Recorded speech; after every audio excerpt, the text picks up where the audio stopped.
Long before she was a 6'1" U.S. women's Olympic hockey player, to be an Olympian is crazy just to even say out loud. Laila Edwards was a little girl learning how to figure skate. There's a lot of people that I owe to give my best to every day and make them proud. Can we do a song from this side? My dad always had a plan, so he started me in figure skating because he knew that the transition to hockey would be easier that way. I wasn't big on the figure skating outfits anyway, so that worked out for me. I didn't like the tutus and the one pieces, the leotards wasn't my thing. I was more of a tomboy. As her love of hockey blossomed, so did her skills on the ice. I first realized how special Laila was when she was like 7 and she was making adult moves, zooming through people. And then she started like scoring all these goals and she was just like ahead of the group. Those skills weren't the only thing that stood out. Walking into a rink and saying the basketball court's that way, having experience with microaggressions taught me lessons, had me grow thicker skin in a predominantly white sport. All right. Those experiences only fueling her determination. Now, she's set to make history. This is incredible. Like, I have the opportunity to be a role model to many young athletes, especially hockey players of color. Given this opportunity, I'm gonna embrace it. Shoot it. Her life in hockey has taken her from her hometown, one of Cleveland Heights' own, and University of Wisconsin hockey forward Laila Edwards, to Madison, Wisconsin, winning 2 national championships in 3 years with the Badgers. I mean, the feeling of winning was probably the best moment I've ever felt because you got to do it among some of your best friends and for me, among my sister. And countless other countries across the globe. I was approached by a mom with her 2 kids of color. She was so grateful to have met me and to have her kids watch me so that they can see people that look like them playing hockey. Oh, do the cone. From that little girl to the cusp of Olympic glory. Wearing the sweater with USA on the front is one of the greatest honors. She's dreamt of this moment. When I'm laying in bed at night and can't sleep, I picture those rings and to have a gold medal around your neck standing on the podium. It's reachable now. Whew.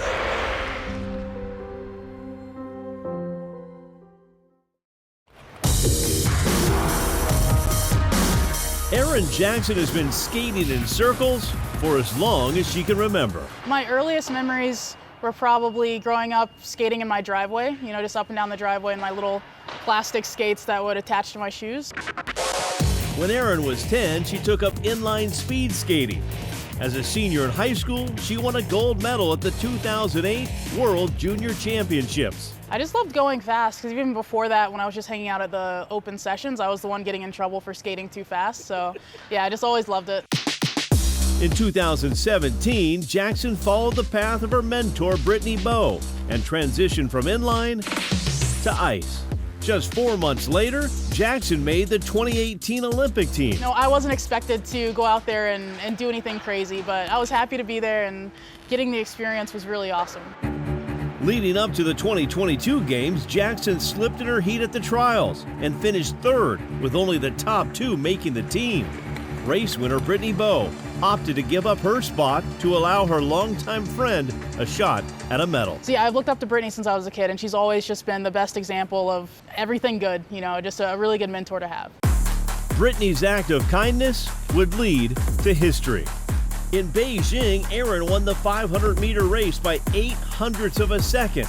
It was Team USA's first women's 500-meter gold since 1994. And Jackson became the first black woman to win an Olympic speed skating individual gold medal. It's still hard to put all the different feelings into words, I guess. It was, I don't know, there were a lot of tears, a lot of hugging with all my teammates and my coaches and all the staff. It was just, I don't know, a really magical moment.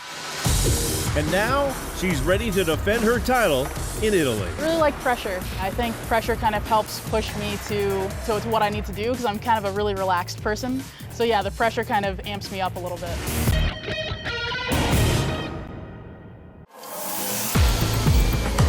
Slicing to the competition in 2025, Jordan Stolz is now ready to shine in Milan. Training in his home state of Wisconsin, the 21-year-old is at peak form ahead of his biggest event to date, and a sport with a thrill on every turn. The speeds you achieve are, close to 40 miles per hour, and you're going through that turn, faster than, possibly a car could, or like a race car, right? This is his second Olympics. Stolz's debut at the Winter Games came in 2022, but he failed to medal in Beijing. Now he's sharpened his edge with new motivation and says his skating has evolved to a new level. Well, I've gotten stronger in the last 4 years. I've gotten better at managing like jet lag and nutrition. Obviously in China that was difficult. Since then, Stolz has taken the world by storm. Bouncing back after an injury-plagued season in '24, Stolz captured 4 gold medals at the 4 Continent Speed Skating Championships in November and set track records in both the 1,000 and 15-meter races. Not bad for a kid from Wisconsin who fell in love with the sport early on, learning to skate on his family's pond in Kewaskum. Today, he lends his inspiration to U.S. Olympic great Apollo Ono and his current coach, gold medal skater Shawnee Davis. Apollo was like the main reason I got involved in skating. Started out in my pond in the backyard. Shawnee was more so like kind of an inspiration once I started getting older. Today, motivation comes from the thrill of competition at the highest level. Racing the clock, I know that sounds kind of lame, but when you spend hours of training in the summer, lifting weights and riding the bike, and you see your improvements against the other guys, that's really motivating. And he's hoping it all pays off in Milan, where he's favored to win gold in all 3 major races. For the Kewaskum kid, shining bright on the world stage in his second Olympics means striving for gold. With my results the last 3 years, I'll have some good chances. If I have the best races I can do, perfect races, it should be gold medals, so we'll see if I can do that.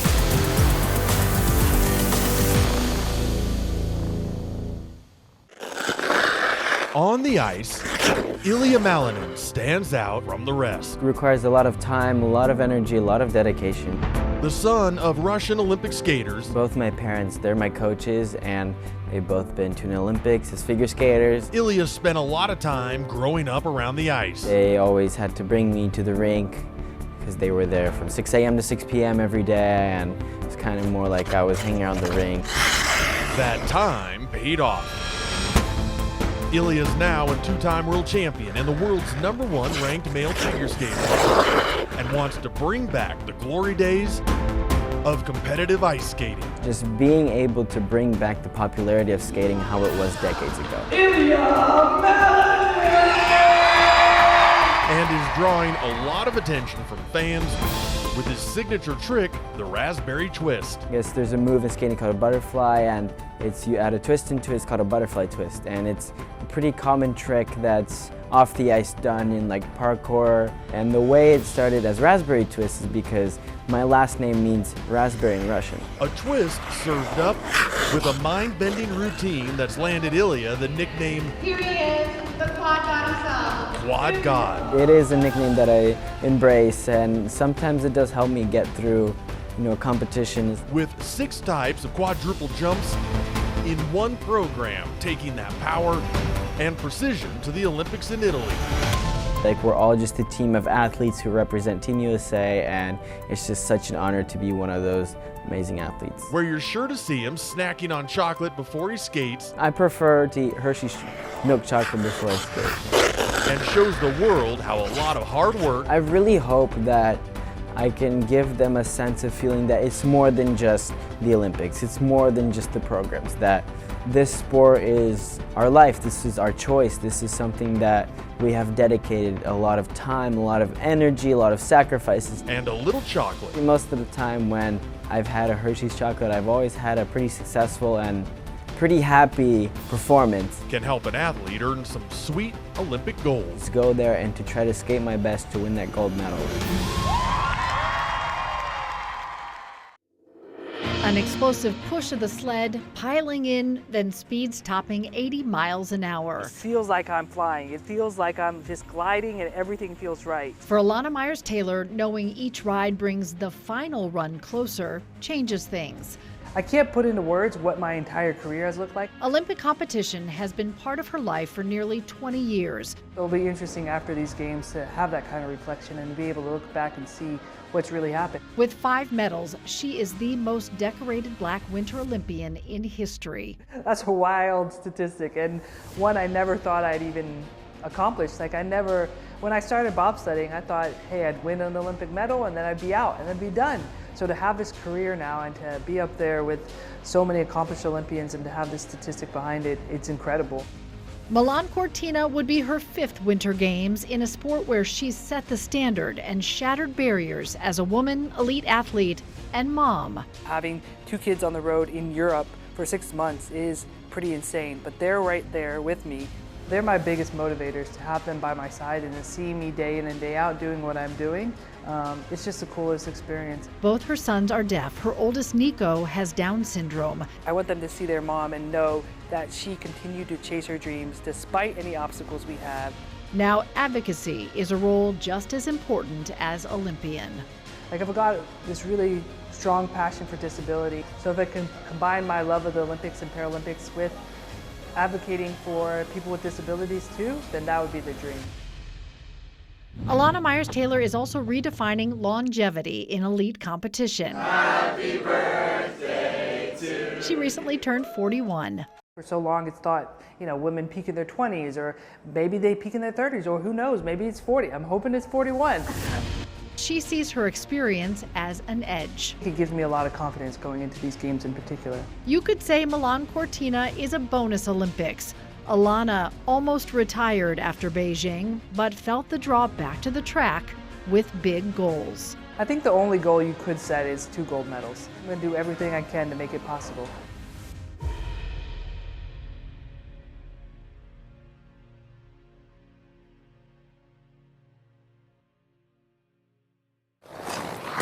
Skating is a sport that demands a lot to reach an elite level, Most of it was a blur, I will say, just because I was so young. taking up almost every minute of an athlete's day. And for U.S. figure skater Alysa Liu, that was just too much. I was traveling so much because of it, and I was starting to get sick of it. At 16, at the top of her sport after winning gold at the 2022 Olympics in Beijing, Alysa walked away from skating and retired. I kind of just fell out of love with it, and I was like, after Olympics, I really want to quit, and that's exactly what I did. All so she could spend more time with family and friends. I was going to concerts, which I never could have done before. Doing all the things a teenager usually does. Hanging out, getting her driver's license. So I could drive myself around, drive my siblings, my friends around. I did a whole year at college and a little bit of the sophomore year as well. Living a normal life. That included learning to ski. I was skiing and I really enjoyed it, and I was like, I want to ski all the time. But it was that time on the slopes, or at least heading to the slopes, that got Alysa thinking about coming back to skating. Skiing felt very similar to skating. You're exhausted, your legs hurt, you're cold. That's like everything you feel when you're skating. And so I thought, well, if I enjoy skiing so much, there's no way I don't enjoy skating. Because in her mind, why drive hours to be cold on the snow when you can find a rink and be cold skating a little closer to home? It is so inconvenient to drive all the way to the mountains.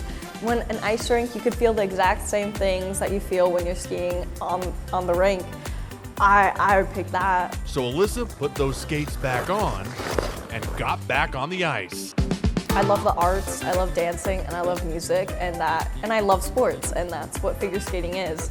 So I kind of realized that. Better now, she says, than ever. I just felt stronger, my balance is a lot better. Now, at 20, she's once again the #1 ranked female figure skater competing at the 2026 Winter Olympics. I am really excited for it because it's the biggest stage that you really get. Where she could earn another gold, and after having some fun, show the world all the work she's been up to. I put so much work into them, like costumes, choreography, and like just vibe of it. And I'm just really excited to display my art.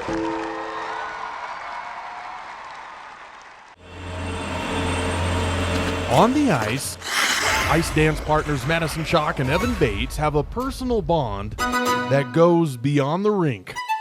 We have experienced so much of life together, working together, spending really all of our time together, and going through these incredible experiences that skating has brought us. The two have skated together for more than 15 years, but just after the 2022 Olympics in Beijing, Just done with the Beijing Olympics, so it was a big milestone. We were doing this tour with Stars on Ice where we were going across the country. Bates, who's used to the pressure of being an elite figure skating athlete, had to steady his nerves. I knew the answer. I thought I knew what the answer was going to be, but still nonetheless, very sweaty palms. For a surprise proposal on a beach in Thailand to his ice dance partner. Shaky voice, very nervous, even though it was just the two of us.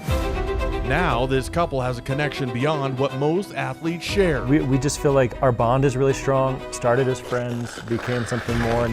Working together on music selections. We do the listening together. We really, like I said, put our brains together and come up with something that works for both of us and highlights our strengths and our passions for skating. With Madison designing their costumes, even for their competitors. She just designed costumes for herself, for me, and actually for some of the competitors in our discipline as well. So she's really a highly sought after designer. It's a partnership that works. They're the #1 ranked ice dancers and Olympic champion. All right, everybody. And we're at the center of attention for a surprise. Two special people here with us in the museum today. At the U.S. Olympic Paralympic Museum in Colorado Springs. Not expect that. No, we did not expect that. Where they were honored with a signing celebration, putting their names permanently on museum panels reserved for U.S. athletes who have won gold at the Olympics. Truly an honor to get the full service experience and be able to sign something that's going to live in the museum. It's really an honor. We walk in here and we feel the history. Now in Milan, Italy, they're competing with a bond that's improved their skating. Absolutely. I think our relationship has only fueled our skating passion even more. We're so dedicated to each other and to our craft that everything just aligns when we put our brains together. As they work together for gold. We definitely want to shoot for the gold medal in the individual event as well. We feel like that's something that has been at the top of our goal list for a long, long time. This time as husband and wife. Now as husband and wife, it feels like stronger than ever. From the small town of Afton, Minnesota to the world stage, cross-country skiing superstar Jessie Diggins has made a career out of living in the moment, especially when she's back home where it all began. I don't get to be in one place very often. I'm on the road all the time, so getting to be home and see my family and see my little sister and snuggle the dogs and go running in the park with my high school coach, that's really special. She's a 4-time Olympian and says she was on skis before she could walk. Growing up surrounded by Minnesota winters, Jessie fell in love with the snow early on. And by high school, it was clear she had something special. It was really fun because my whole team was there and we were all cheering for each other. Her drive and athleticism pushed her all the way to the U.S. ski team in 2011, turning her childhood passion into a professional career. I just go do the best I can, and that's going to be enough because you can't control the actual outcome. You just control your effort. So I just try to stay loose and relaxed and honestly happy. Like, my game face is me smiling in the start gate because I'm excited to be here and I get to do this. And how cool is that? Like, that's pretty amazing. And that joy shows with 3 Olympic medals, countless world championship podiums, and now the 2025 overall World Cup Crystal Globe winner. Jessie Diggins is officially the most decorated American cross-country skier in history. But her success, she says, isn't just about physical strength, it's about mental resilience. Growing up, I remember seeing these Olympic athletes and just seeing them as like superhuman, like, oh my gosh, like they're perfect, they're flawless. You know, in order to win gold at the Olympics, you clearly need to have mastered every little area of your life. And that's not true. In her book, Brave Enough, Jessie opens up about her struggle with an eating disorder. A story she now says is her proudest accomplishment to share. The first time I wanted to tell my story, it was a really big, scary moment, and it's the thing that I am most proud of because winning the Olympics was very cool. I'm very proud of it. Don't worry, I am proud of it, but I'm most proud of the courage that it took for me to open up and tell my story. For Jessie, none of it would have been possible without the people who stood beside her from the start. You know, they say it takes a village, but like it takes the whole state, it takes the whole country. And I feel like those Olympic medals like belong to thousands of different people. And I hope they feel that too.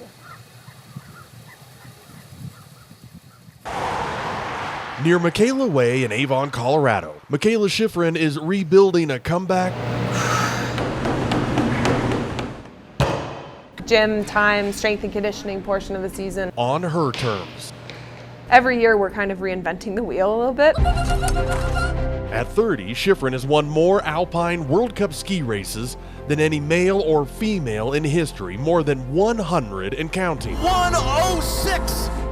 She has 2 Olympic gold medals, 6 World Championship golds, and while still racing, has been inducted into the Colorado Sports Hall of Fame.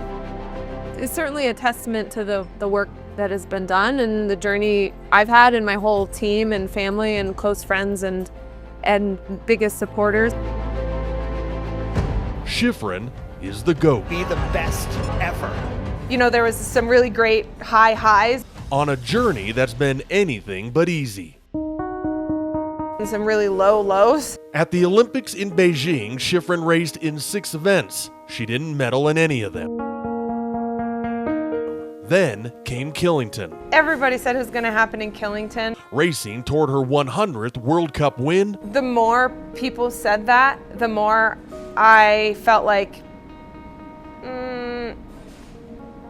I think that's too easy. Like, I don't think the universe is gonna let this go that way.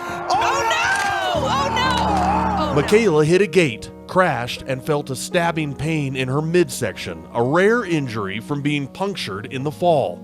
Shiffrin's recovery would be difficult, healing her body. I had those like scary PTSD flashes of crashing. And her mind. Every time I get in the start gate, whether it's a race or training, I'll have these like flashes, or it's almost like a memory. This had been more than just a crash, something different, something unlucky, a 1 in a million injury. And they're called intrusive thoughts, and it's a symptom of, or a signal of post-traumatic stress disorder. Getting that moment out of her head would take time. Me proving to myself that more often than not, skiing high-speed GS doesn't end in a puncture wound. And that time has come.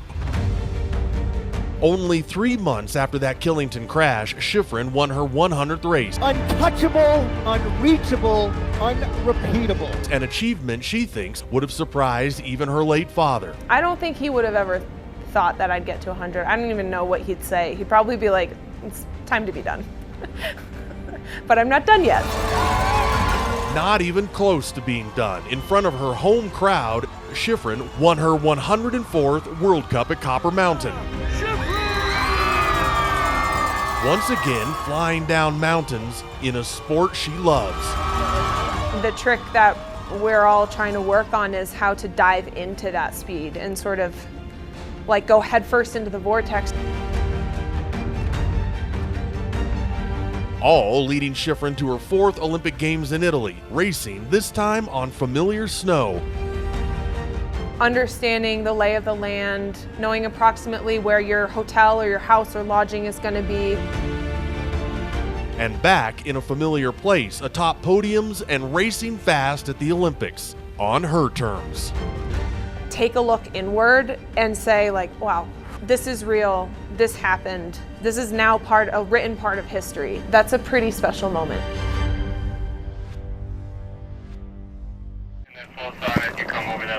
Being back on snow and skiing fast with the U.S. ski team is something Lindsey Vonn is pretty happy about. I do think that just shows how excited I am. Vonn's made a career of winning ski races. She has 82 World Cup wins, 43 in the downhill, more than any male or female ever. She also has 3 Olympic medals. Then in 2019, Vonn retired from racing after dozens of crashes and comebacks, caught up with her. I retired because my body couldn't take it anymore, not because I personally wanted to end my career. And while she kept herself busy, Vonn missed the sport, especially the chance to race in Cortina at the 2026 Olympics. You know, really hard to retire knowing that Cortina Olympics was coming and I wouldn't be competing. But even so, I don't know if I would ever have imagined myself at 41 racing in the Olympics. So she underwent surgery to repair her broken knee, and for the first time in years was pain-free. It changed my life forever, and no matter what happens, my life is forever different because I was in so much pain before and it really affected almost everything I did in my life. And now I can do whatever I set my mind to. The spark was lit.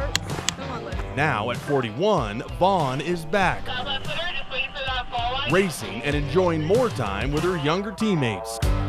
It's not always that you mesh well with your teammates, and even though I'm twice as old as them, you know, we still get along great. I'm not doing as many TikTok videos as I think they would like. But also offering her advice and expertise. I feel like it's a privilege to be in this position.